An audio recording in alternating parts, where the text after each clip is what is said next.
Alors, à travers ce tuto, je vais vous montrer comment on utilise la grille d'évaluation pour les devoirs. Donc ici, on se rend sur Moodle, dans la partie outils et méthodes, qu'on déplie, et on clique sur la grille qui correspond à notre classe. Par exemple, moi je suis en PGPC5. Hop.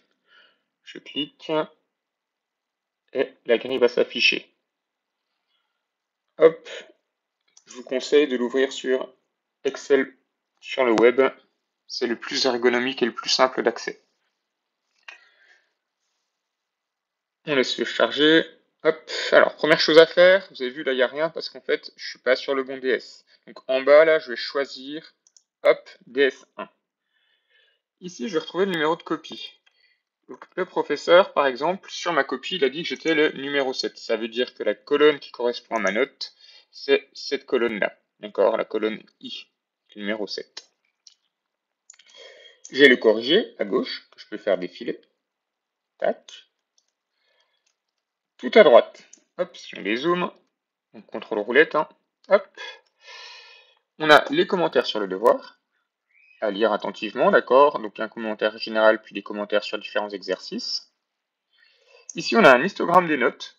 Donc typiquement, moi, si je regarde mon numéro, copie 7, j'ai eu 25, d'accord. Ma note est tout au-dessus, là.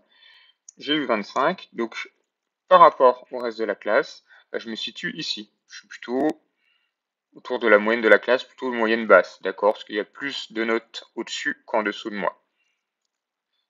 Deuxième chose que je peux regarder, c'est la boîte à moustaches. La boîte à moustaches va me donner la note minimum, la note maximum, donc la plus petite note c'est 17,5, la plus grosse note c'est 38, la moyenne est à 25,35, d'accord. La médiane, c'est-à-dire qu'il y a autant de notes en dessous de 28, 25 qu'au-dessus. Et on a aussi les quartiles, donc il y a 25% des notes qui sont comprises entre 17,5 et 20,125, 25% des notes qui sont comprises ici entre ces deux valeurs, 25% ici, donc les moyennes hautes, et puis les très bonnes notes, 25% entre 33 et 38. Donc ça, c'est pour la partie statistique. Si je veux mon barème détaillé, hop, si je suis la copie numéro 7, donc soit je laisse comme ça, mais c'est pas très pratique. Ce que vous pouvez faire, c'est hop, aller chercher toutes les autres cases, demander de masquer les colonnes, et hop, ici, demander de masquer les colonnes. Voilà. Et donc, vous pouvez avoir votre barème détaillé pour chaque question. Ici, c'est la note maximum que vous pouvez recueillir, à gauche, d'accord. De la colonne là, donc votre note à vous.